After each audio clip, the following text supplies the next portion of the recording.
talk a little bit about his experience, and then Colin and Tim will take over. Sure. So if we can just roll ourselves back to the first lockdown, so prior to that date, we've been computerized for nearly 20 years prior to that. So, you know, as a hairdressing business, we've moved away from the pencil and diary scenario, and I had lots of colleagues of mine back then that were still at it in London on pencil and paper. So we were very, very innovative and forward-thinking at the time when we were sending text messaging reminders 20 years ago. I was chatting there before, we even mentioned it to government that this would be a great way to save money for the health services and dentists and doctors, and they said, nah, it's never going to happen. So anyway, so on the morning of our hack, I got a phone call from one of my girls to say that she wasn't able to come into work, and of course I could log into my system from home, which I did, just to have a look at her column, figure out where I was going to put things. And that was my first mistake, because instead of closing it down, I'm only 10 minutes away, jumped in the car, off to work. By the time I got to work, my manager said, the systems won't load up. Every time I load them up, they switch off. So I said, that's strange, because I've just been into it and had a look at it. So wouldn't load up, so I phoned our IT guys, which were Morton at August, and he hooked into our system and phoned me straight away and said, switch all your systems off, because you have now got a Bitcoin ransomware drilled into your server. So I said, what does that mean? He says, basically, your systems are compromised. He said, I'll be there in 5 minutes. So came down, plugged in. He said, this is just something on, it's just eating away at all your folders and files. So how does that compromise us? And he says, well, brutally, he says, you can't see anything, everything's encrypted. Nothing's been compromised, they haven't lifted any data out or anything like that. It's just, they blinded you. And unless you are able to pay the 100,000 Bitcoin ransom on it, it's pretty sound. Why would you want to do that? So what did that mean to us? It meant we had no idea who was coming in, for what service, for what stylist. We had no notes, so we had no technical backup in terms of what the client had. You ladies here will understand that, what they'd had previously. We couldn't make appointments because we didn't know what was already booked. And we were 3 days down before that first lockdown, so we still were none the wiser about lockdown. So for the 3 days that we carried on trying to run the business, we had nothing, no phone calls. We literally had to scrap all our hardware. Everything went. So it was 15 grand just in computers, screens, server needed to be replaced anyway. But the biggest thing that I learned, outside the fact that COVID came, locked us up, and we just walked away from it, which was probably a godsend in many ways, because I don't know how we would have got through it without being shut. The biggest thing I learned was we've been with our booking provider for 16 years, and we rely on that, don't we, in all different facets. You always assume that your working relationships are always with the one party, that there's no second party involvement. And you said, well, you said you had everything backed up. I said, well, we've got nothing backed up.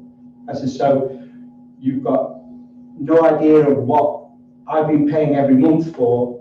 I have no backup. Obviously, we had off-site backup, but we couldn't get a hold of it because the server was so out of date that, because it was now dead, you know, Morton could lift off any data from the back cartridges, which were probably out there anyway. Allen Chamber, our government was fantastic with the cyber. They had encryption keys. So day 2, we went through all the encryption keys that government had, and not one of them could open the tight, locked ransomware that had been put in there.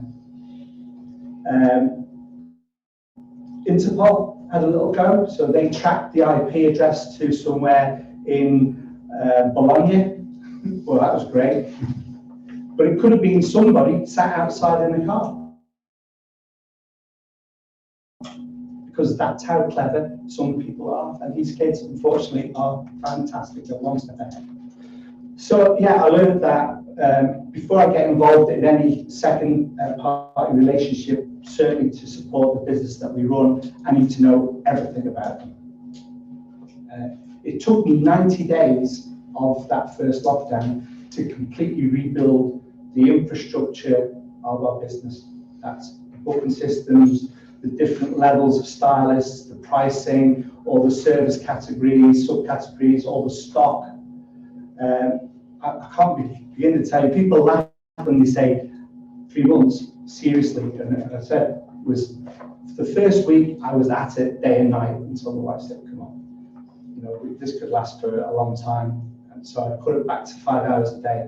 And then because I'd fallen out so much with that booking provider, we got into bed with a new company that are based in Dublin who are cloud-based. I know everything about Forest. They're multi-global, and they were fantastic in helping me. He said, we can do it for you. I said, no, I need to know how it works. I need to know how everything is. So I did it with their support. So then I did my daughter's beauty business, restructured all of that, and now we are absolutely spot on. Now we send emails, text messaging, we embrace the client. The client is able to, without fear of being hacked or anything like that, they can get all their information. They've got it there on their handheld units, and it's a wonderful system. But it took that door shutting, another one opening, for me to realise that there are better systems out there, and it's constantly evolving. And if I had to say to any of you that are in small business, is do your research, overview your business on a regular basis. Look at what's there. Every 12 to 18 months, you need to be looking at your credit card handling charges. We've changed from Paytech to SumUp. SumUp's fantastic, absolutely amazing. So we're constantly trying to evolve our business and trying to stay ahead of potential attacks that can literally drop you to your knees, for sure. The cost of replacing all your hardware, government again, great in supporting us with that. They realised that obviously with the impact of COVID, that they were able to support us slightly on the financial bit of that. So that was the aftermath. The aftermath, we had to literally, when we reopened in June, we opened as a new business again. Completely new stats. Every client that came in, although we knew who they were and we'd seen them for years, you're a new client.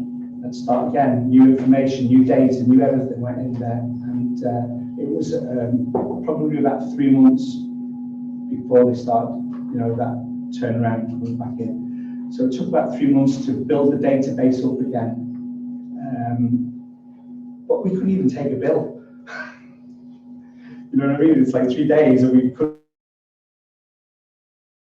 even take a bill because the point of sale was on our system.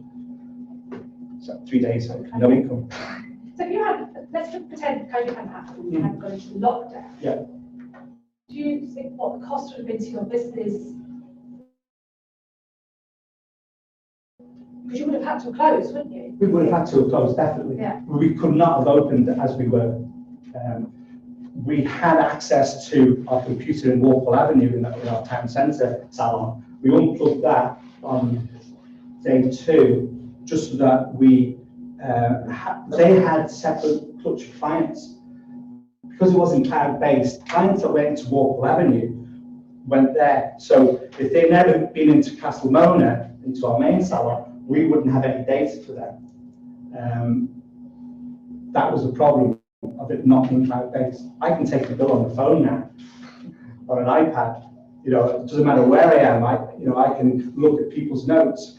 It actually comes on my watch. You know, as soon as a client comes and checks in, it buzzes on my watch. So I know, and the receptionist comes out and says, Anna, Kathy's 3 minutes early, sort of thing. So that's how good the system is. But the answer to your question is, I don't know how long it would have taken us. It took me 90 days. So phenomenal timing that you went into lockdown. Honestly, it is the best thing that happened to us. Yeah, I've never heard anyone say that before, especially a business like yours, because actually it would have been the worst. But I mean, still not great, obviously. But we, as I said, wouldn't have been able to cope with it. So lesson learned. Absolutely. So that's it. All I can say is, overview businesses. Make sure that you've got your finger on the pulse. Don't assume that what you have is functional and works, because that's why there's companies there that are available that can do a health check. It's just a simple thing. Just have somebody come and give your business a little health check when it comes to cyber, definitely. Right. I'm interested, what did the service provider say when you told them about it? They said that they apologised, but I says, but the Elevate package that I was paying for had off-site backup. This is, well, yeah, but that's because you're on the Isle of Man. We don't have that. I said, well, why am I paying for the Elevate package? You know geographically where I'm situated. I said, is this what? Is this sort of a lurid excuse? Did they compensate you at all? Not at all. Not at all. Not even for paying for a package that wasn't. Honestly, we had, I think, 36, possibly, it was 35 months left to go on our sort of updated agreement. And I just said, don't even think about it.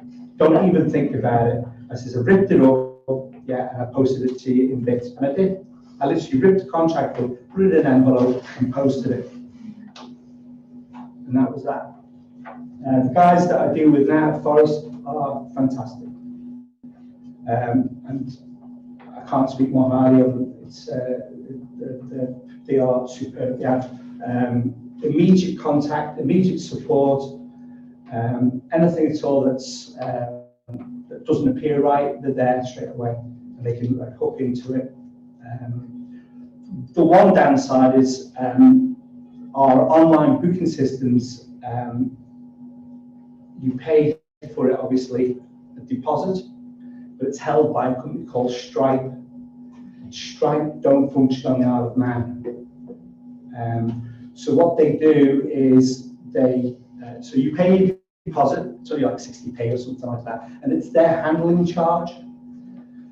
So they keep the 60p, and then they, every month, they obviously send us the money that is balanced off for vouchers and online purchases. So that's the only, if I had to have a negative, that's the only negative, is that Stripe don't function on Isle of Man. Any of your insurance covered? Nothing at all. We can't even get cover. We're battling now, along with a lot of other businesses, for the impact of COVID on businesses. There are insurance companies that offer cyber insurance. There is. We didn't have it. None of your existing coverage? No, and quite honestly, everybody makes the mistake, and me along, of trying to get the best deal when it comes to insurance, because you're covering for chemicals, both for staff and for clients, indemnity and all that jazz. It's not high on your list of priorities, but you're so right. It should be there. I mean, as I say, a lot of businesses are now battling to get some sort of compensation for their closures to their businesses through their insurance. What happened to the Information Commissioner? Sorry? What happened with the information commissioner? The, Anything? no, GDPR? No? no, You're not registered with them? no. They didn't take any, they didn't actually take your data, did They they? didn't take any data at all. Oh, no. They just. No, they literally just It's not encrypted it. Yeah. Right. Oh, sorry, the information, I understand that question. No, we didn't have anything compromised at all. Nothing was removed. Everything was just covered over and erased. Encrypted. Could they unlock it? Government couldn't unlock it. They had no No, but the data. people who've done this, can they decrypt or whatever No. the terminology is? Don't know because we binned it all. Right. All that viral stuff that was in there got taken away by Borton at Overs. And they effectively deleted everything. They effectively killed it all completely. Oh, right. I didn't So- know you could do that. I thought once they encrypted, Yeah, that was it, they had your data. If they reverse what they've done? No. It depends, but I think it's a bit strange for ransomware. Depends if they've got a copy of it, but it sounds like they did a local lock of market data, but only they will know that. Alan Chamber was very good with it at government. He worked with Borton at Overs and made sure that all that data was, what were they going to lift off? An address, a telephone number, that was it. There's no credit card or banking details. We don't keep any of that, you see, at all. And a lot of these systems I see, they're custom built by each person that does this type of attack. So they write it themselves. And, Did they catch these people? No, they just knew it was They in don't Bologna. do that, they can't Well, do they that. thought that's where the IP address was, but like Morgan said, it said it could have been sat in the car outside. Yeah, but that's with the VPNs and things, you Yeah. can't mask yourself. So they never catch them, do they? I think they can, they do, but not always. Oh. I think I was just interested what 100,000 Bitcoin was worth. Yeah, what is that? Well, it fluctuates. doesn't it? I mean, No idea. does this guy know that we're a hair salon? Yeah, at least ask for like actual money. Yeah. So I know what you're talking about. All right, guys. Were your clients apprehensive to give information afterwards? Not really, because it was like people knew obviously that we'd been hacked and that, but it was like, because it was like 3 months further on, and we started from scratch again. No, nobody at all was reticent in actually giving, just filling in there the iPads. We had loads of iPads. We had more iPads than Apple at the time. Just giving them all out. So no, they were good like that. But as I say, we don't take any credit card details at all.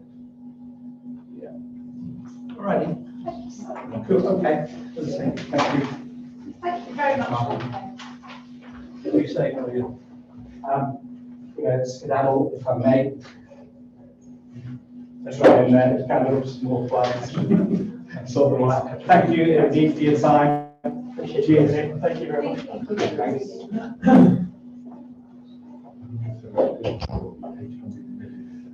Good afternoon, everyone. Colin Township from Intellect. I suppose in terms of cyber, I'm sort of more of a driver than a track. Tim and his company do sort of under the bonnet stuff. I drive it and I break it. First of all, apologies for my appearance. It looks like I'm a sort of World War II Spitfire pilot, but I put my sunglasses on yesterday. I've got a red face. But my head is burning. Probably all right. So I'm going to talk about my background is spectators in place, and then 10 years as a private investigator, and security now has moved very much into digital work. That's my take on this. So I'll be talking about it from a crime prevention perspective. I was going to do a fancy call, but I think we're short on time, so I've got a backup. I was going to talk about backup. So we're going to do that on the slides if I get this into it. We have some technological nightmares this afternoon setting this up. So I'm just going to talk about identifying common cyber threats. I'm going to focus on one in particular. If we get that one right, we're going to probably limit 90% of it we can stop. A lot of it's down to the way we react to stuff. It'll lower your risk. It's all about a preventative approach. So, quiz time. So it was going to be an online poll. I'm going to do it on the screen. Just make a note on with your pads and pens. I'm not going to embarrass myself when you say, what do you think about that? That's the AGES score. So, true or false? Antivirus provides coverage against hackers. Okay, so just put question 1, TRF. See what you do. I'm not going to single anybody out. Not even me, Colin. No. Oh, yeah, okay. Do you want to be the test subject? Okay. Right. Yeah, do it. No, I need carry on. Okay, antivirus. There is a perception that everything about cyber is electronic. You know, I've got the McAfee or whatever, I've got on my machine, I'm fine, I'm happy. Right. Cyber is much more electronic, and I actually don't particularly like that word, cyber. I think we're more into sort of technological risk than cyber. Cyber, everybody thinks, oh, I don't understand that. So I'll leave it alone, I'll leave it to the experts. But I think there's nothing better than getting something like Mark to stand in front of a group of business owners and say, this is what happened to me. And it's the same as I had to learn things like accounting. I had to pull in another sort of specialty, but I work on my own, I've got lots of people behind me to do different things. I've had to learn all sorts of stuff about business. And this should be a business essential. So good that you're here. I don't know if you've experienced the sort of stuff that Marco has. Probably about a year ago, got my fancy new iPhone, and it collapsed on me. I was out and about trying to do some work. I couldn't access it, I couldn't access calls, emails, nothing whatsoever. I took against the email machine. So for about 5-6 hours, I was without my business, and that was bad for 6 hours. Can you imagine what it was like for 90 days? Just an absolute nightmare. So we rely on this stuff more than we think. Okay. My IT provider looks after my cybersecurity. I think you can answer this yourself now, can you? I don't need to worry. What do you reckon? The first thing I'd say to you, have you got written confirmation about voice coverage? And I think what Marco said there was absolutely spot on. You know, I do a lot of work with due diligence and that's what it's all about. Understand what you are paying for, what you're not paying for. You know, are they doing your backups for you? Because if they have a backup in place, they do restore from the backup and so got through that. And I'm guessing there's different types of business in the room, but that backup might be quite different. You've got 20 or 30 people to be in a one-man sort of band or a woman band and operate on your own. So you've got to sort of scale this into whatever works for you and do your own stuff. I would know immediately if my business was hacked. What do you think? There's some really interesting things about this, and I'm going to show you a slide on that. It can take months before it actually discovered, let alone how you respond to it. So they can be sat there stealing data from you, wouldn't even know. It's like somebody out there sort of tunneling into business, leaving the back door open, you whatever. I hear this a lot, and I'm sure the team is exactly the same. My business, I'm small, but no information of any use hackers. Really. So we've got customer data. Yeah. By the way, I actually think it would be safer to report the breach, just to get yourself covered if you suffer something like that, just tick the box from a GDPR perspective. But there are different strands of ransomware. So.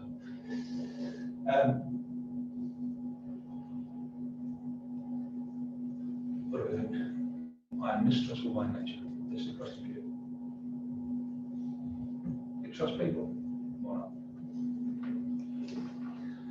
Surprise, surprise. Human beings are hardwired to trust.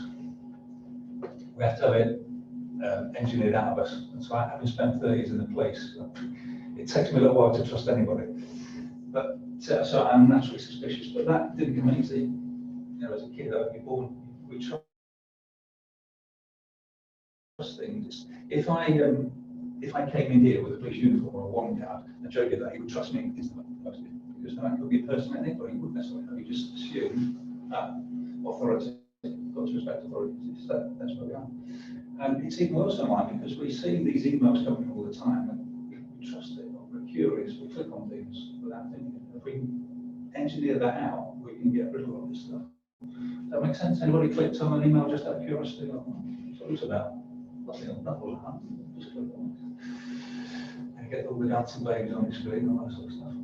So, Yeah, we're going to do an online poll, but it's running short of time.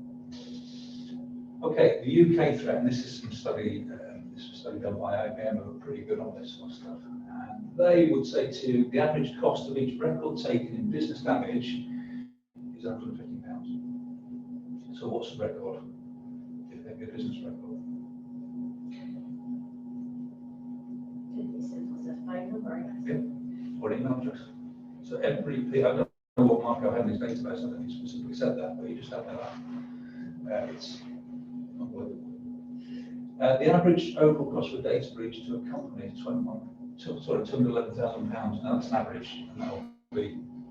But if you think about having not been locked down 90 days without working, I can't begin to quantify that. And that, when I said about identifying a breach, it took 90 days. So if you sat there sort of merely taking away your information, then you wouldn't even know it. With a ransomware attack, you wouldn't know, because you never feel it's free. And then you get this sort of, I'm a small business, I don't need to worry. So about a third of data breaches in 2020 were involved small businesses. And the other one, 60% of small business owners think that it's not a problem. I'm not going to be attacked. It's all the big companies. So guess what? All the big companies have all the threat protection. What sort of business have you got in the room? I know accountancy. Accountancy, yeah. So, gosh, a number of trust. Trump, yeah, okay. Trust. Human resource. And accountancy. And you've got, Property and financial planning. yeah, so you've got a lot of data sets. So half of businesses, 46%, a quarter of charities report. They don't care. These villains, they don't care if you're a charity or not. They'll just go for whatever. They go for the low-hanging fruit. So that when they send out these emails in bulk, they send out in thousands in the hope that somebody will click on. We've only got to have, even 1 in 10 successes is a success for them. So please don't sort of walk away thinking, oh, it's not a problem. It's a massive problem for small businesses. And I joined the police in the early 80s. We used to go around sort of checking doors and windows at night. That's where it was then. But nobody can do that online for you. You've got to sort of take responsibility for that. And it's all connected. So what you do at home, on your Facebook account or your website, is connected to your business. What you put out on social media is connected, because there's lots of people put out stuff. I despair sometimes watching social media. People putting up plane tickets. Not at the moment, obviously, but I'm off to Dubai for a month. Just a little business. Here's a picture of my front room. Yeah. Don't you like this teletype? It's so easy to connect the dots online now. Anybody with a basic sort of understanding could do that. So I'm going to wind back in time a little bit, and things haven't changed that much. By the way, I didn't join when we had these things, so I moved away from that. But crime doesn't change that much. All they do, criminals, is they move into other areas, and they do what's easy for them. And a lot of it's opportunism. So going for low-hanging fruit. And I'll always explain this. If you look at 2 houses, one's got burglar alarms, roofs and windows, locks everything. You've got a house over here, no alarm, windows are open, don't really care. Where's the villain going to go? They go where it's easy. But I suppose the other flip that there is no 100% secure solution. All you can do is make yourself the best as possible. If somebody's determined enough, they're going to get in. So just make it difficult, as difficult as you can. So, in times gone by, I've dealt with countless burglaries, deceptions, and these what we call kind checks, and blackmail. So dealt with all those things when I was in the police. They're all human interactions. Not anymore. You can pretty much commit burglary digitally, so someone will get into your office, stuff your data. we deceive continually with phishing emails. That's what it's all about, is to deceive you, trick you into doing something. And blackmail, the best example of blackmail is what happened to you give us money, give you data back. Okay. And it's, you can go on the dark web and get instruction kits about this. You can actually buy the malware and you can sort of, they do help desk, so you get stuck, you can contact them and they'll sort of, oh, you need to do this, this, and this. It's made easy for them. And organised crime are very much into this now, big style. You don't hear much anymore of armed robberies in banks. What would you? The risk is far too high. You can do this sat behind a computer on the using the tool and hide. And this is, I think, the part of the problem is that we don't visualise who this is. Whereas you know what Burke looks like, but you understand the type, the stereotype. There's so many people doing this, it's difficult to quantify who, what, where, why, kind of stuff. So, and for that reason, I think that's why we find it difficult. So who's doing it?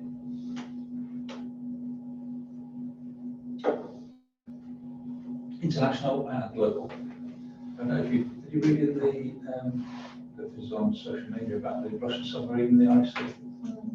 What's all that about?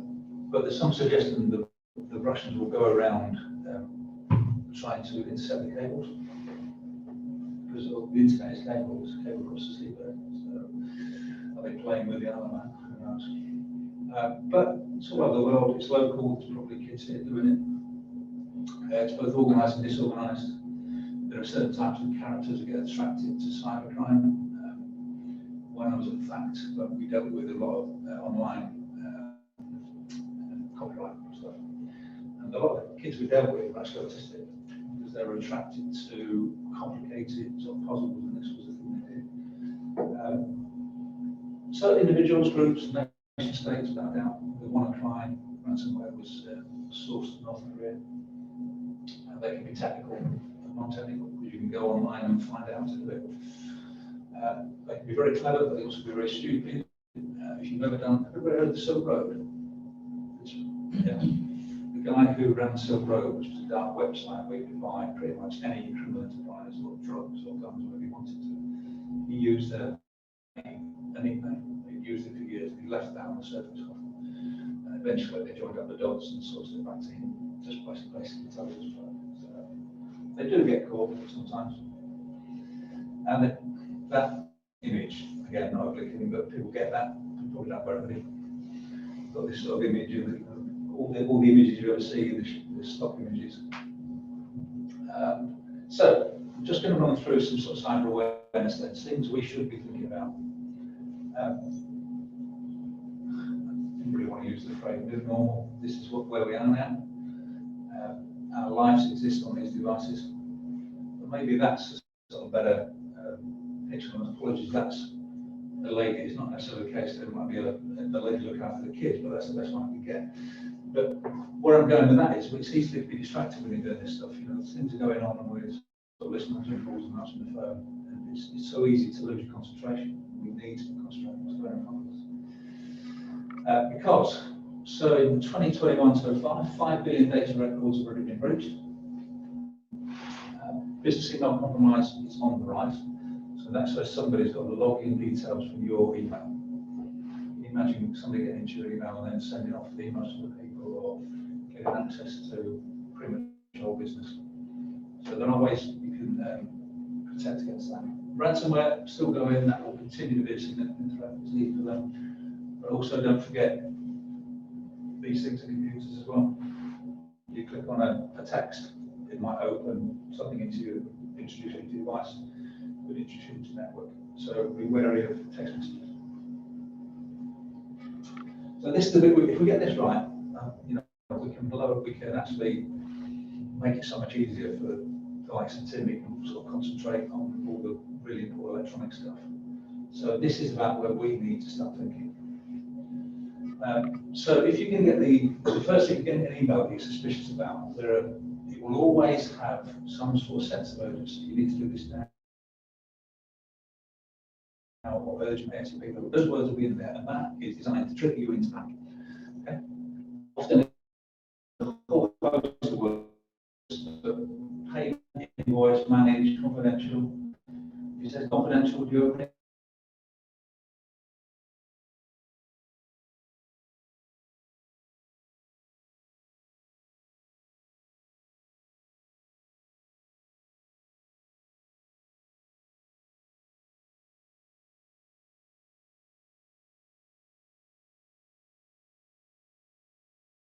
Can you see that I received recently?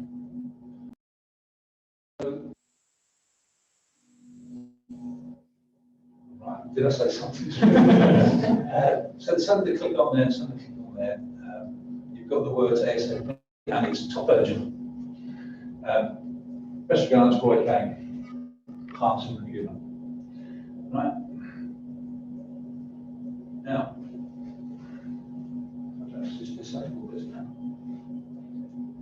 If it's space bar, see that one.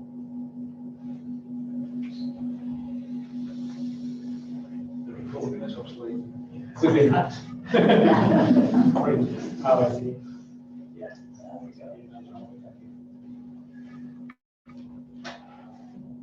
So opening an email like that is not an issue, Colin, it's clicking causes problems. It's what's that? But opening, you obviously open the email to read it. Yeah, I can That's see not it in the, issue. you know, and then I've got mine set up, so view the pane, so I click on that and it gives me a preview. By clicking on it, that would launch the malicious software. So by just opening it for it, even if you didn't click on it. Yeah, well, I'd always be very careful, I'll show you a couple of things, but you can generally view it, Okay. but the minute you start clicking and opening, that's when the trouble starts. Okay. Let me see if I can sort this, I don't know what's going on with it. See if you can click the presentation. Oh, there we go, right. So, I was able to look at the address from Roy Kane, it was marco.monopoly@howash.com. Now, if you're able to look at the address in the email, where you can hover over, generally speaking, on your mail client, you can see, and what they'll do is give an email alias, there's an example that's coming up, look at the domain name, and you can do stuff with the domain name, you can actually sort of copy that, go into Google and see where it's from. Okay, so I did that. I certainly didn't hold one of these. So what's happened there is, well, I think, is that this company that sell these sorts of washes, somebody's compromised that particular person's email. Okay, so when we talk about business email compromise, somebody's taken it over. Occasionally what you'll get is, it'll be a very similar domain, they might insert a hyphen or a Cyrillic character or something. So always pay attention to the domain name.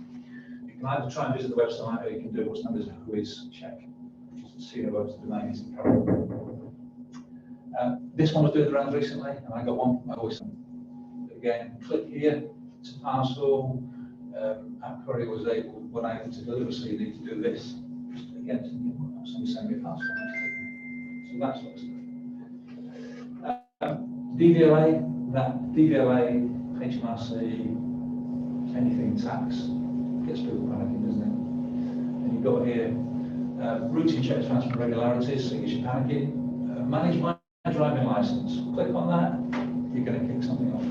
So, and down here, they can go to the extent of copying out everything in a legitimate company, putting it in the email. So, what to do when you get them? Take a look at the email address, convince yourself, am I expecting this? Where's it from? Don't open the attachment to check it. Spelling was a difficult word. Through properly. Just right, don't open it, don't click. What's the worst that's going to happen? I'll send you another one. Yeah, could do that. They probably won't, but they bring you if it's genuine, aren't they? So write your credit invoice. And you know, if it's an employee of yours, you're not going to give them a crack on here for not opening it, hopefully. So they're the sort of basic things we can be doing to avoid all this. Check the email address. This is an example. This is one from NatWest. If you look here, it says postmaster@visualradioarts.co.uk. Again, hovering over will often give you the biggest clue. Some things to do. Again, don't open, don't click. That's the best advice I can give you. Some things you can do as business owners in the context of your business. Make sure you've got a copy of a copy that's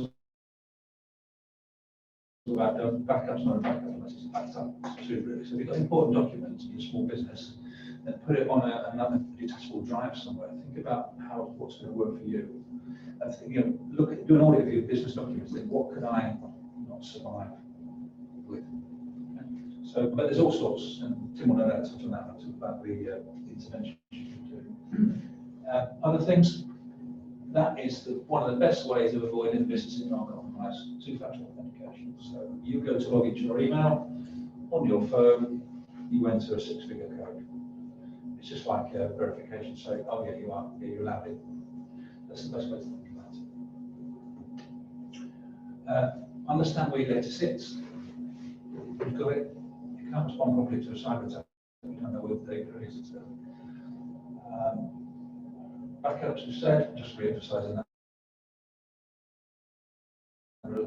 Backing it up. Passwords. We shouldn't be talking about dog names and cat names anymore. There's ways around this.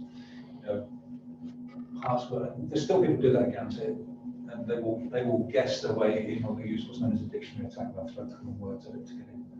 Password managers are the best way of avoiding this. So it's an encrypted account. I've also seen recently a little device you can tap the code in. Some people aren't very happy about putting them in the cloud, but I've used LastPass for 6 years. You only have to remember one password, long strong password, everything else is stored in there.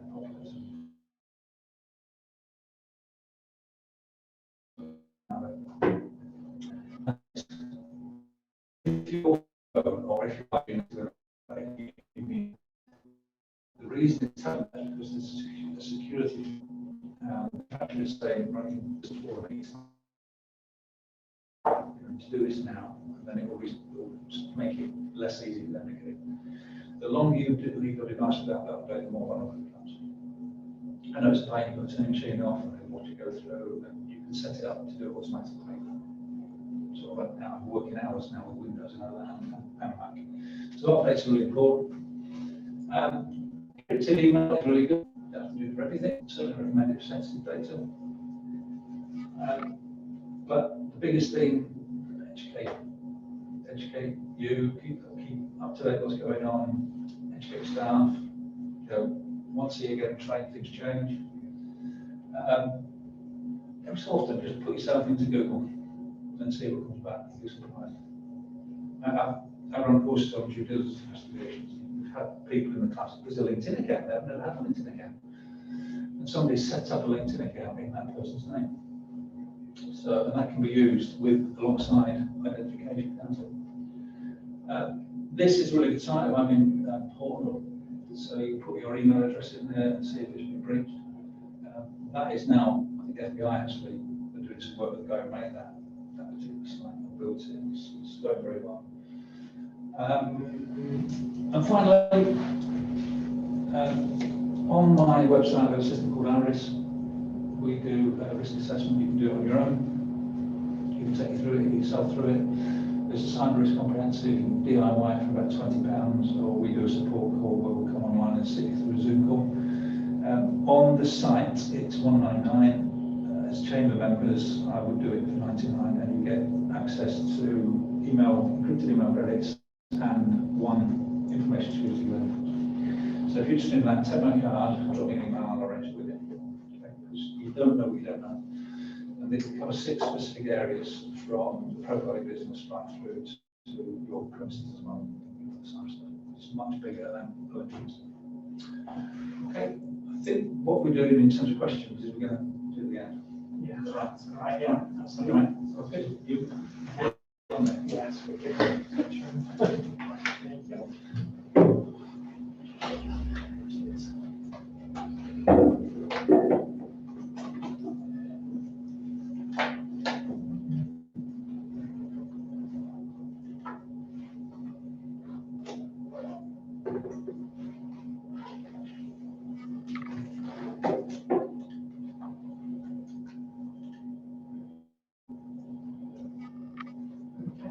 Just grab a quick drink in 2 seconds. Anyway, so first of all, thanks for coming down. It's good to see some people interested. Cyber and obviously all things computers. But yeah, so I'm Tim from Mantis Technology. I have worked in the industry for about 15 years. Started off from Barclays Wealth, the banking side of IT, and worked through a number of small, just small providers. So I've seen probably around about 400 businesses, being part of them. You know, from day one when they started, all the way through to when they're growing. And from an inside and outside point of view, I can see a lot of things where small businesses will buy a lot of equipment at the beginning, and they go, actually, we still need email, we still need things to actually use these computers. What do we do? And I'm just going to run through what a small business looks like. So I want to cover and touch on cloud working, who owns your data, the importance of antiviruses. Colin's touched on web filtering and how to get started with it, root security, and a cloud-first strategy, which obviously I think applies really well to small businesses, especially as it keeps the cost down overall. So yeah, so despite what you hear, I mean, obviously computers are secure. People like Apple, people like Microsoft, they don't make systems that you can just walk in and use. The key of a lot of these is that it needs you to do something to let them in. All the types of businesses that I've come across and the sort of attacks that I've seen firsthand have always been user initiated. They haven't managed to find a way in the back door when you're not looking or anything like that. It's actually an email into your inbox and you've clicked. And sometimes they follow up with a phone call. Depends how much information they've managed to get from you, Facebook details, things like that. So, but from where I'm from, as long as you keep computers up to date, you don't use really old software, things like that, you limit your chances. It's really, you know, I've run servers for years that actually we keep away from the internet. They don't need to be on the internet. And put them behind your router. So they could be a virtual server or a server in your office. But either way, if you don't need internet, don't have it. And that way it limits the people's own stuff and move on that way.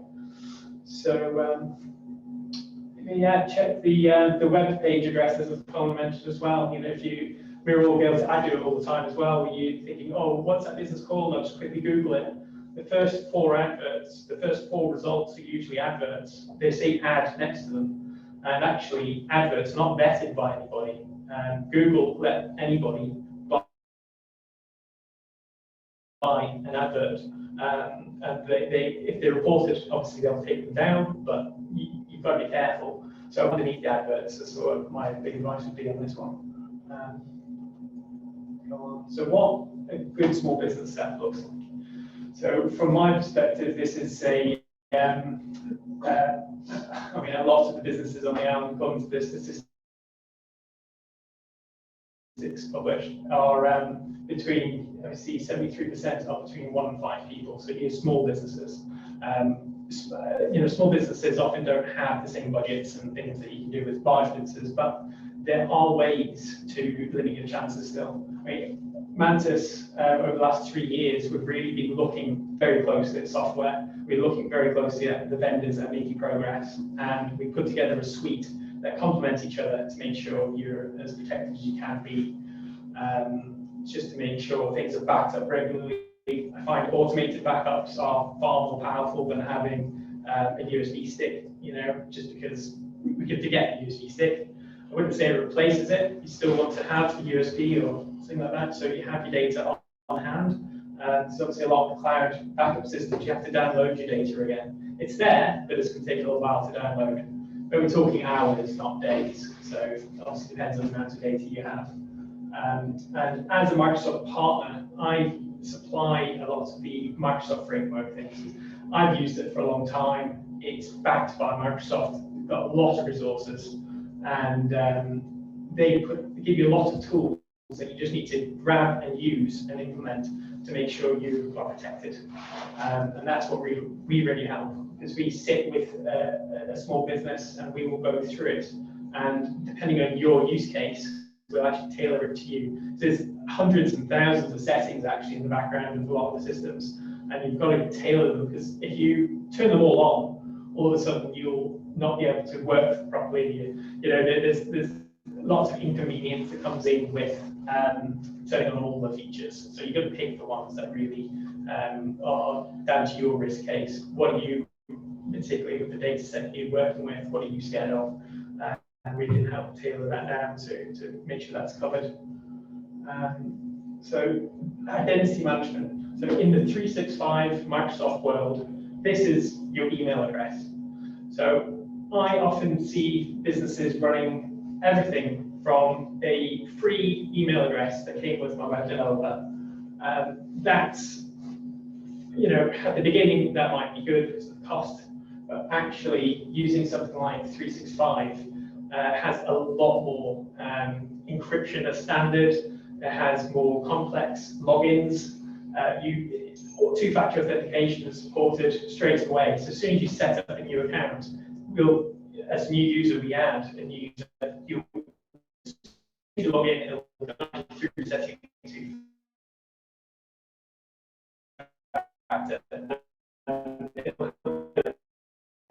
your phone or an app which gives you rolling codes.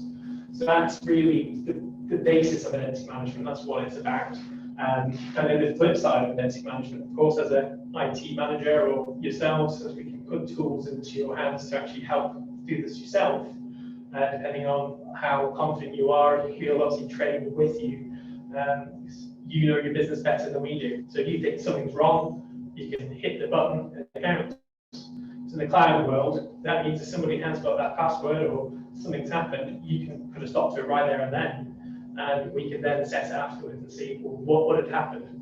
What has somebody actually got in, or was it just a false something that it was just an update that came onto the computer, or what had happened? So yeah, so with your username and password now in Microsoft World, you can now activate your two-factor. Alongside two-factor authentication, you can actually use your same username and password, your same email address and password to get into lots of different systems. They're adding these systems every day. I think they're up to about 180. So I just took a sample, but effectively, if you set up something like Bitwarden Password Manager, it's one of the newer open source password managers that it really protects your data and helps you share your passwords with people that you want to share. So if you've got a team, you can share the passwords with everybody on your team. If you've, like an IT provider myself, I'm starting to use this to actually give clients back their admin passwords so that you've got access to them yourselves, should you need them. It's again, just another, just making sure you're as safe as you can be and you don't lose access to your own data.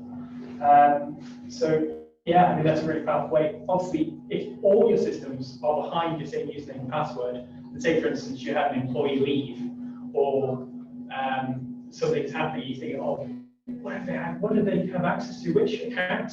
Was it, you know, and I see it happening again and again. Obviously, if they're all linked to one and you use that one login, you can suspend it and that's it. They won't get access to any of the systems that are connected. So that's very powerful. Because obviously it can take a long time to suspend each one individually and regain access. So preparation. So what I say about this is, by default, being from sort of banking and the compliance ideas, I mean, every business's data, if you hold any client data, obviously you have to register with the ICO, you're a data controller, you need to take that responsibility seriously. Having your laptops encrypted as soon as you get them, great idea. If you forgot your laptop somewhere, say you're in a pub or someone just picked it out of your bag, could they do anything with it? Have you got your password on a sticky note on the laptop itself? Don't do that. So if you've got one of our laptops that we've set up, say with biometrics, the only way to get into that laptop will be with your fingerprint or your password or your PIN. So already that's fine. So the only other ways that someone knows about computers and get into it is actually to take the hard drive out and interrogated outside of the laptop. And having it encrypted means when somebody does that, they don't see any of your data. They just see a big block. A bit like Marco's situation, actually, where he's been excluded from his data, you're excluding everybody else that shouldn't have it. The keys for these types of encryption are absolutely vital to know where they are. Obviously, if something goes wrong with your own laptop, now the encryption can work against you, because how do you get back into something that started to be, so you had a failing hard drive, the encryption key disappears. Microsoft 365 and the way we set it all up, make sure that keys are backed up against the user that uses the laptop. It's backed up against your single identity within the company. So anything you've encrypted, any USB stick, anything that you find and go, oh, I can't remember the key, we can retrieve the key. It's all saved within the cloud environment. So that's really, really powerful. Just don't block yourself out of your own data. So yeah, I can't really promise that one. This is just a little snapshot of what that sort of management portal looks like. This is the sort of thing I do day in, day out, just looking at all the clients that are registered with us. We spend hours having a look at this type of a console. It's quite powerful. I mean, we're trying to, again, work with clients. A lot of them want to see things themselves. So there are portals you can log in and see. And actually, in this case, it just shows you the registered devices. So it's actually Emily's laptop and Philippe's iPhones are here. So what this is saying is that the policy has been applied and it's compliant.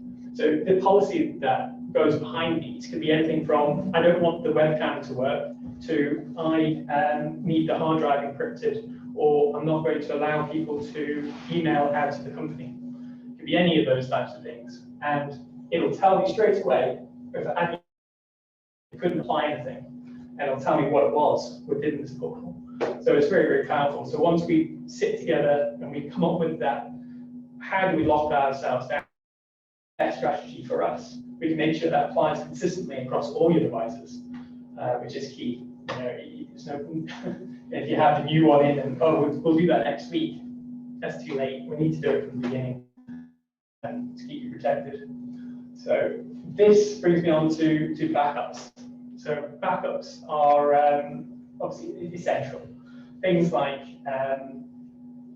Marco's situation again, a lot of these backup systems, and we actually use Acronis cloud backup, which integrates one of the leading antivirus technologies called Bitdefender.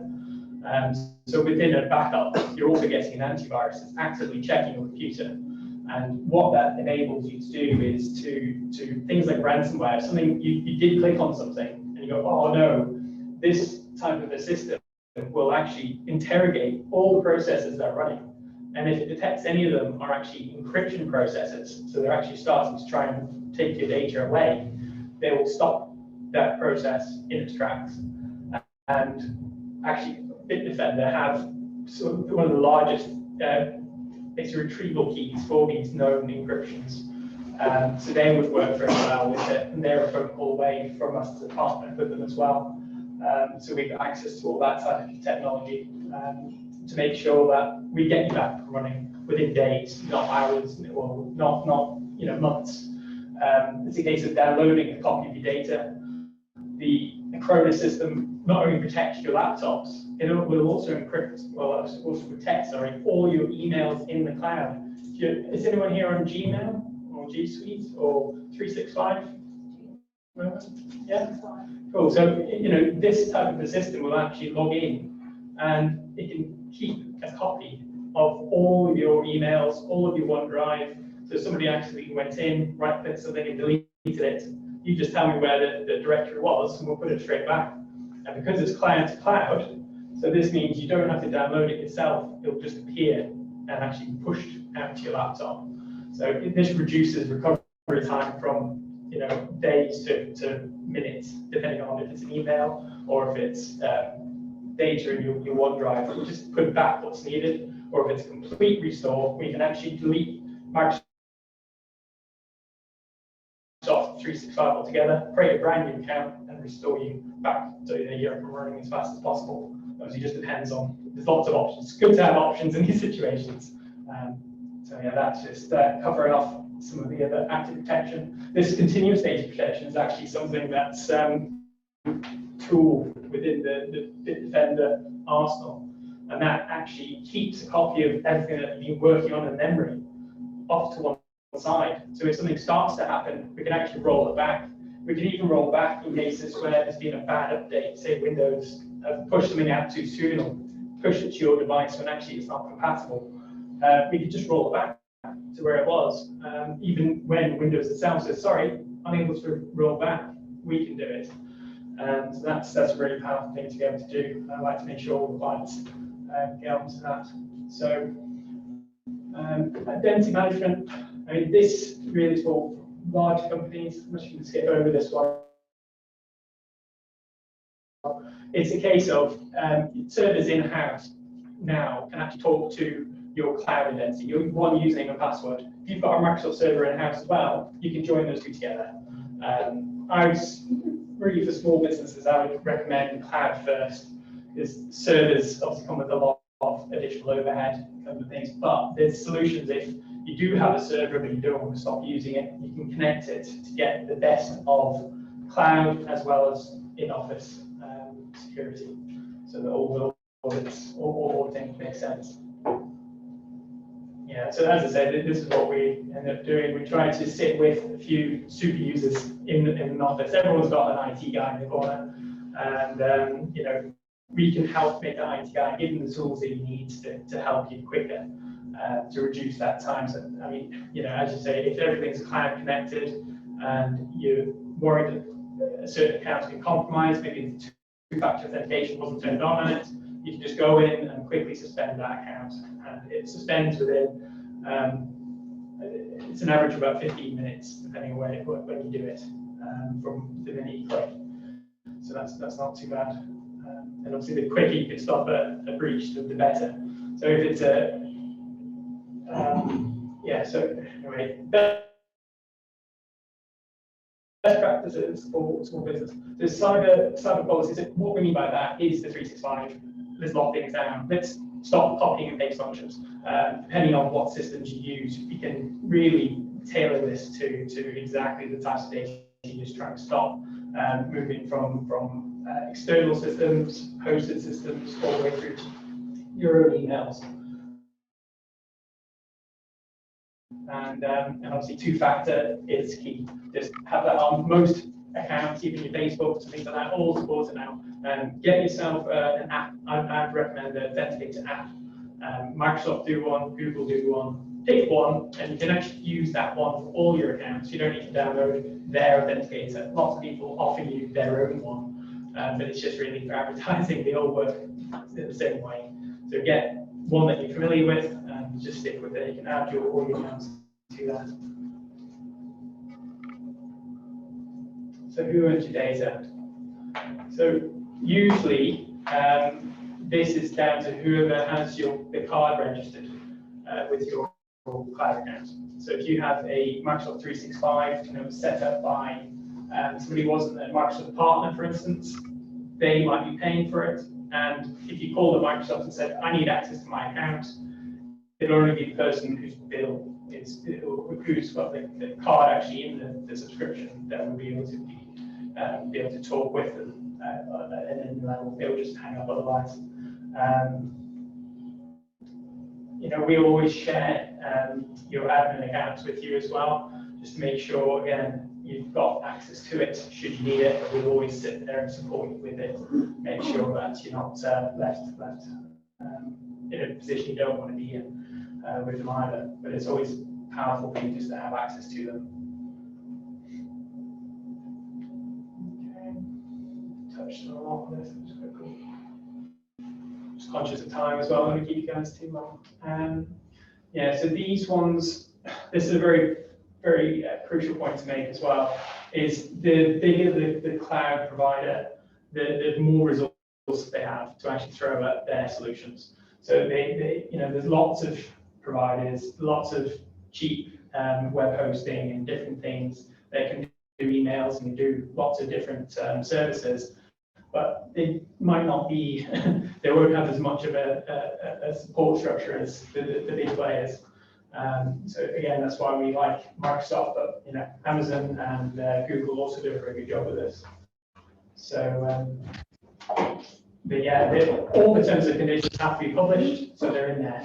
You know, the data's there. We just need to have a look before you put all your client data in it. Before you do everything, let's just have a quick look and see what their policies are. And if your data needs to be in the UK only, make sure we have all those functions turned on. So by default, we make sure that, that your Microsoft data is always in the UK. That's a big regulatory thing for a lot of businesses. Yeah, so this covers on the bit. If you're using third-party developers, know them. Like Mark was saying, get them on the phone, find out where they've been, how long they've been around, what systems have they done, this type of thing. And the more you know about your developer, the people that are actually providing the service, the better you are, the better you've done your own due diligence to make sure you're not going into any unnecessary risk. Okay, antivirus. So as I mentioned, Bitdefender is a great one.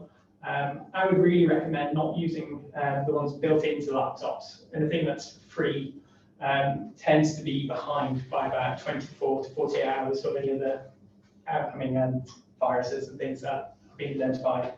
Bitdefender, again, has one of the largest networks. They have about 300 million computers all telling them about viruses that are being detected and things like on that side. So they're one of the first to find out. And a lot of other antiviruses actually use Bitdefender behind them.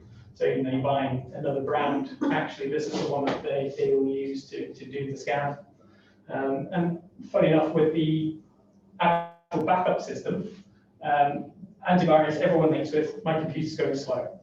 This is going to slow us down.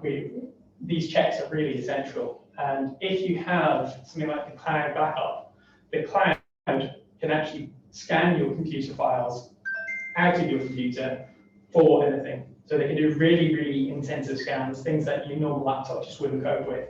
And that will uncover anything that's hiding behind other programs or pretending to be an icon or something that might be clicked months ago, just sitting there waiting to do something. This will actually find those much, much more accurately than most other providers.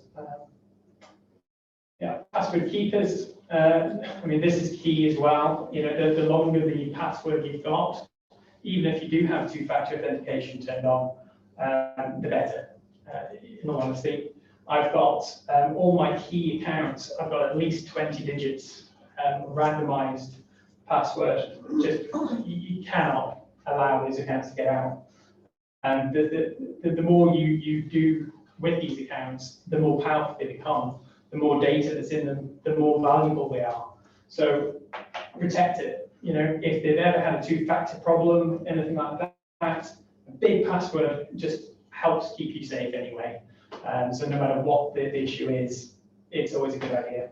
And actually, Bitwarden and a lot of them, I mean, I've used Dashlane for about 7 years, Bitwarden now for about 1, and they all do their own jobs. They all do a pretty good job, actually.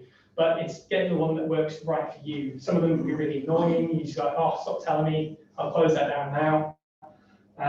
But the key is you can set them to have very complex passwords. That's something that you'll never remember. But they'll put it in for you, so you don't need to. The other advantage of that is Bitwarden and the different password keepers look at the URL. They actually go, I'm only going to put this password in if it's actually Google and app or login.microsoft.com. So if it's got something that's come up and it's not logging you in, check the browser. Actually, it might be one of these, like, you know, domains that got another I in it or a dash or something else. So the password will just make sure not to give your passwords away in the wrong situations when it looks right, but it's not. Okay, so web filtering. Just wanted to touch on this as it's quite a powerful tool, and actually it's something that a lot of attacks use. So DNS is what I'm talking about. DNS is effectively the phone book for the internet. So if you type in Google, DNS tells your computer where Google is, what's its IP address, which server it's going to. And really clever hackers and people like that can actually put their own version of Google in. And you think you're on actual Google, but no, the actual DNS server you're using has been compromised. They've actually put a load of their own websites in. So DNS, if you choose one, Google's DNS is actually quite a good one. They do a level of DNS filtering. They make sure that not anybody can just say where a website is, especially long-standing websites, things that don't change their IP addresses every day. They will make sure that that's not just suddenly updated to something else overnight. But that's really what DNS is. So a lot of the antivirus systems will let you do block websites. They automatically block known malicious domains. Obviously, it takes a bit of time for those domains to be known. So as soon as they get created, they go into the systems, and then this just works as a second line. Really, what Colin does, and making sure through the education, making sure you don't put things. It's great to do, but obviously this is when the mistake happens, and you've got a second layer. So the antivirus will just go, oh, hang on a minute, that's been reported, we're not going to let you go to that. And that just gives you that extra little bit of safety, which is always a good thing to have. So these are some of the biggest ones. Some of the biggest banks actually use the Cisco umbrella. But they start on about, say, 500 people to be able to sign up to them.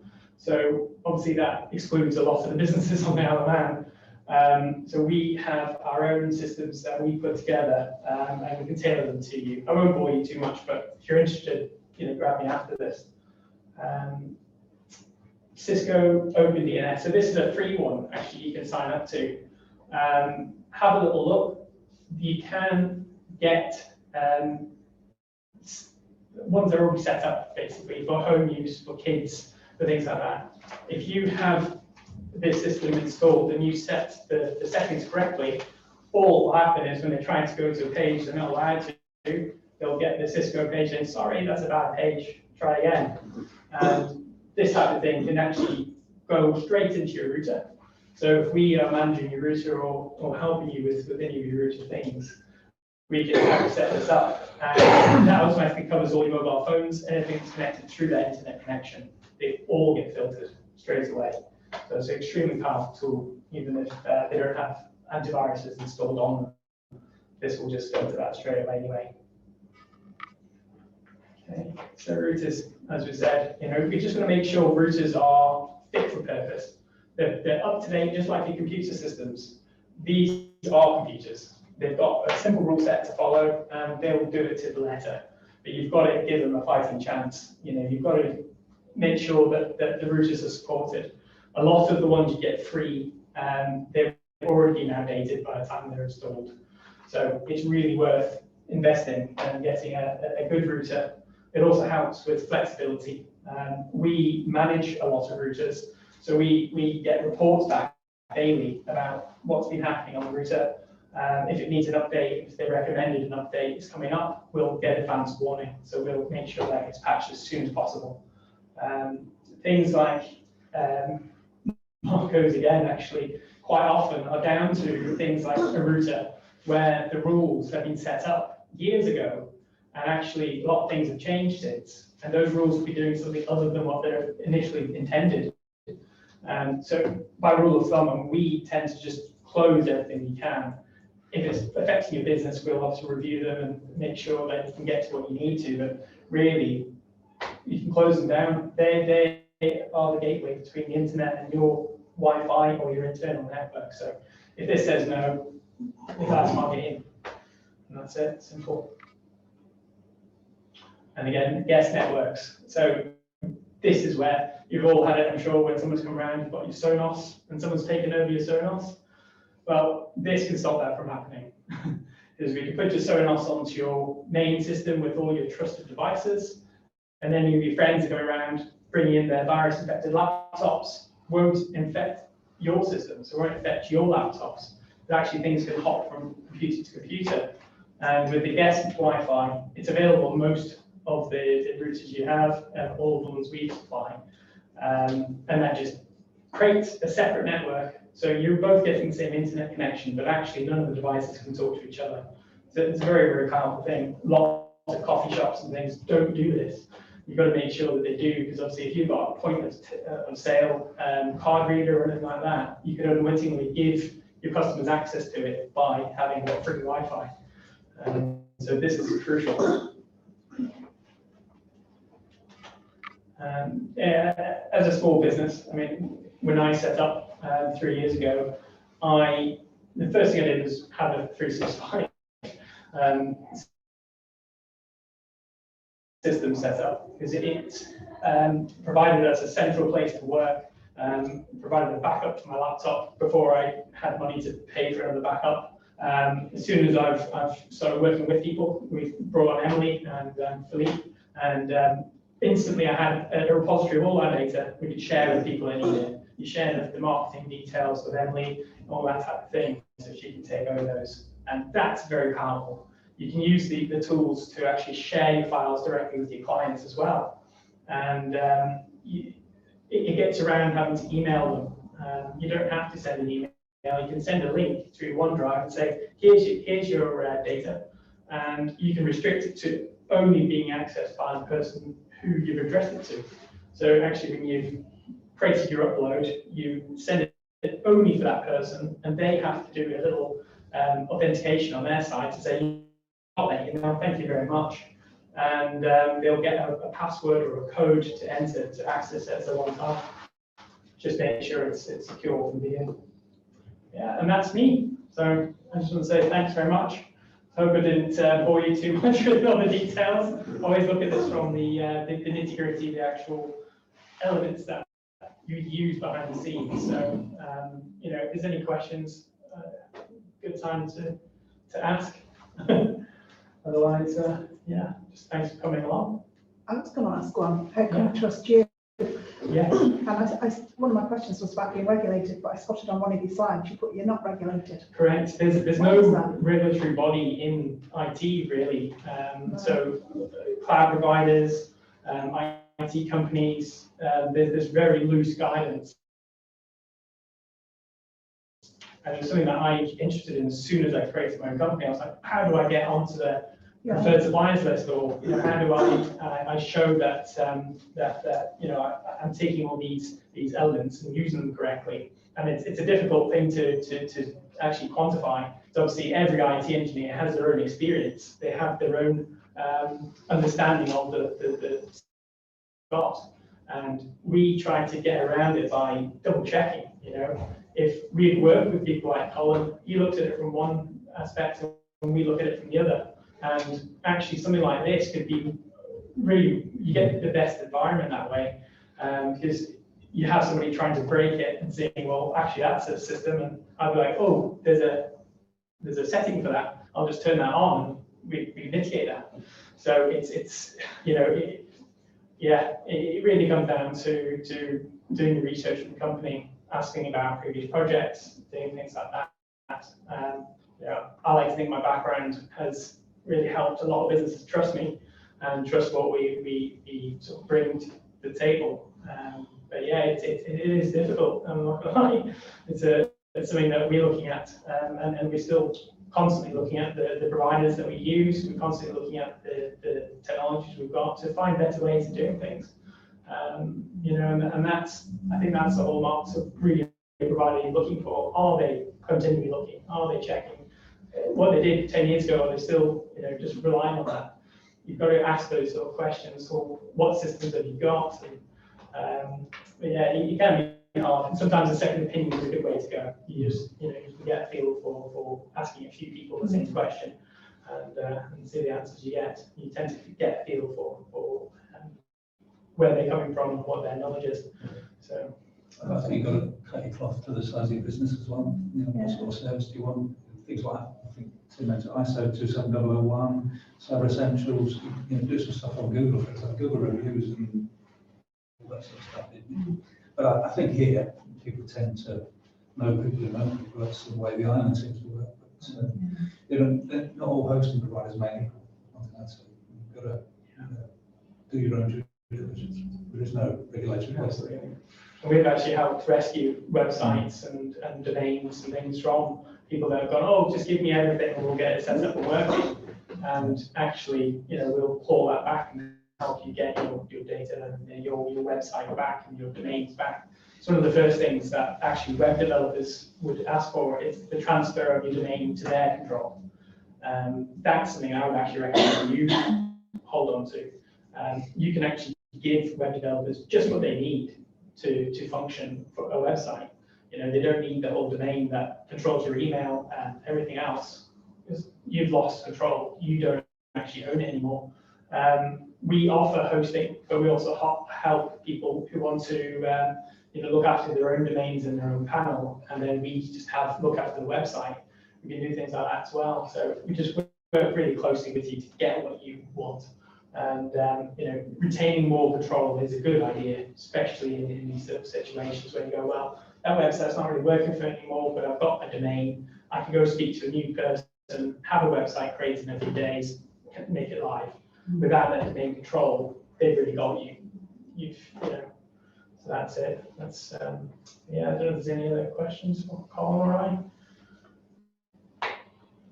Can I ask another one? Yeah, of course you can. You didn't mention Oxia. Yes, Oxia, yeah. I mean, Do a lot of people here pass their information to Oxia, and what do they do with it here?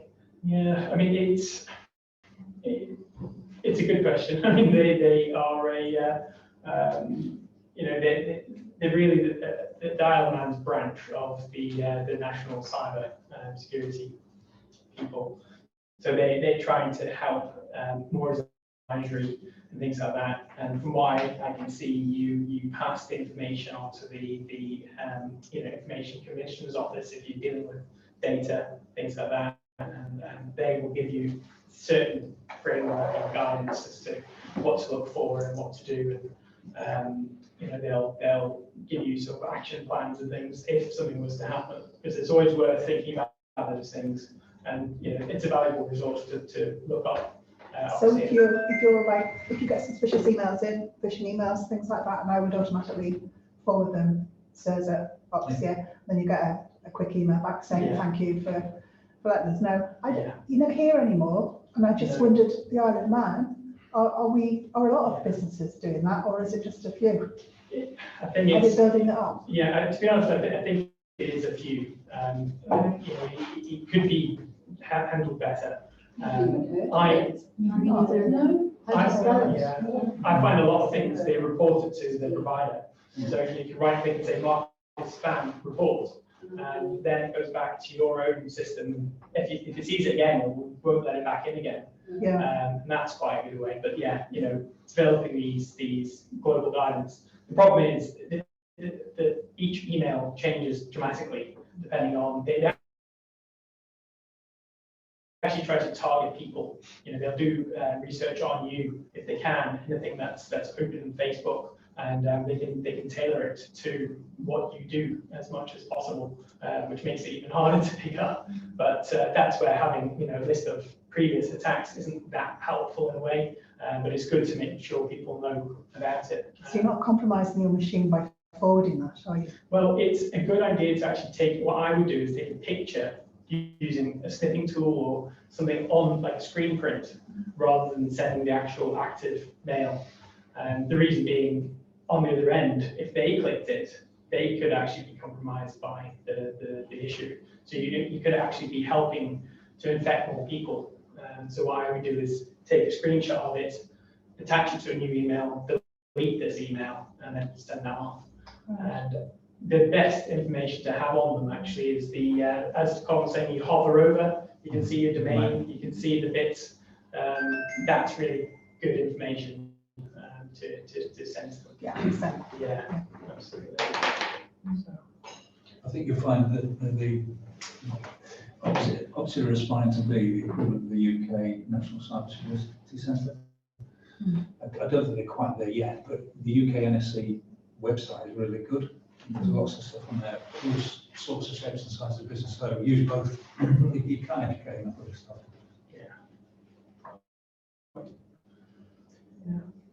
Good. Okay, any other questions? I've counted on my Just side. a really quick one on my side, and it's about cost. So with all the apps you showed and all the various means to monitor things remotely, if I can do this myself, is it more cost effective? And why should I pay you to do it? Yeah, I mean, it's a good question. I mean, I find it depends on what your experience is for how you read the information. What you do, what's the action points that you're actually picking up on? And having an experienced IT person just have a look at it can give a much different an outcome to you looking at it and going, oh, this is, kind of just putting it off to one side, effectively going, oh no, that's nothing to worry about. That comes up now and again, we'll just close it off. Some of the things are like that. Other things are actually, we need to act on this right now. So having that second set of eyes, even as like a, we offer like a pay-as-you-go service effectively. So if things come up, you can give us a call, we'll respond to you, and we'll go through it as quickly as we can. All of our computers that we look after, we put actually a remote support tool on them to make sure we can dive in with you as quickly as possible. It's obviously when it's on the screen, when things are happening, that's when we want to go out and look as quick as we can. But yeah, it's I think just a second set of eyes is the answer to your question. Really, it's good to get other opinions. Yeah. And then a quick one from me. So what's the best way to protect against ransomware? The ransomware, yeah, I mean, I would say backup is the absolute best. If you've got to back up all your data, you can wipe the machine, start again, and effectively put everything back the way it was very quickly. Obviously, it depends on the amount of data, but yeah, backup supported by antivirus to stop the ransomware in the first place is ideal. And obviously just be very careful to not click links and to check the emails where they come from. But yeah, as I say, the solution Mantis has found with the Acronis combines both of these, and it's actually quite competitively priced. So if you're interested in it, you can go from one laptop up to well, any number, to be honest. You can look after an entire company of 300 or just an individual computer. And that's the types of things that we've been looking for, actually, is trying to take stuff from the enterprise level and make it affordable to businesses. Say some of the systems start at 500 seats. Not everyone has 500 employees, so we try to buy those bulk and we can pass on the savings and make sure you can get protected within a reasonable budget. So that's it. All right. Do you do hardware, or do you recommend any hardware? Yeah, Laptops? we do. We look for, we supply new laptops, new desktops, things like that. We try to use systems with solid state hard drives. They make a huge difference. The price points are all pretty similar when you look at Currys and you look at the different places, but quite often we can either get the same level of computer but with business in mind. So it'll be the professional version of Windows 10, not just home version that comes with, say, Currys. And then you'll have to spend another £140 to get the business side activated. So we look at all of our laptops and computers and we'll make sure that if they need Pro on them for a small business, they've already got it on there. So actually, we can be quite competitive with the pricing and make sure everything's included. So as soon as you get it, especially if you have, say, a 365 account, we can actually put that on it straight away, deliver it ready to be logged in as your company with access to the data you wanted. So yeah, it's good joined up system. We're trying to be a one-stop shop, trying to make sure we've got an answer to everything that lots of businesses need and do it quickly. Because I know whenever we get a call about a laptop, it's already overdue. So we do our best. Okay. Well, I think, yeah, with that then we can, anyone that wants to hang back, feel free, we'll be around for a bit.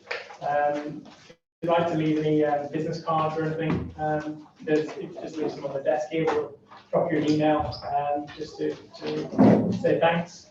But yeah, take your pack, we've just put a little thanks for coming. Pack together for you. So any questions and if you need anything in the future, just myself or Colin and Sharon. Thanks very much, everybody. Thank you very much.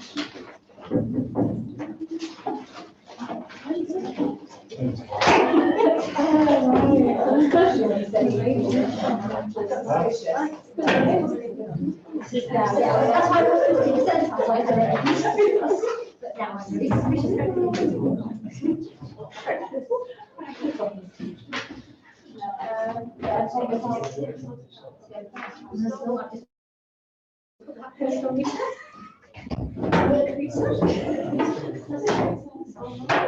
Stop the access to